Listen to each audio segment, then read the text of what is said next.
marka wuxuu yiri waxaan ku ballanay haddaan deen maagnahay waddankaanu inuu doolsho macaan yahay waxaan marka ku wada ballanay inaan ilaashano oona doolshahaas iska gubin cid walba inaga miduna dhinaceeda ay ka cunto marka cabdiyow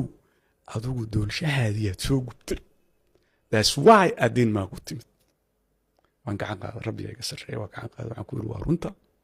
doolshahaygiaan soo gubay denmark ma imaadeen waayo meel hodana waxaan ku dhashay dhagax haddaad dhagax ku dhufata biyuu ka imaanaya ma fahad gaajaana loogu dhimanaya marka waxaan rabaa dadka soomaalida anoo aragtidaas ka faa'iidaysanay aadka ii taabatay inay fahmaan dalka soomaaliya inuu doolsho yahay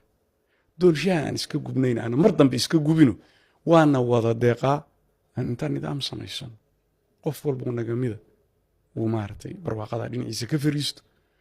adduunkana sharafaan ku noolaano aakhirana aan noqono dad liibaano oo geerida kadib ilaahay ku erka ka furo inaan noqono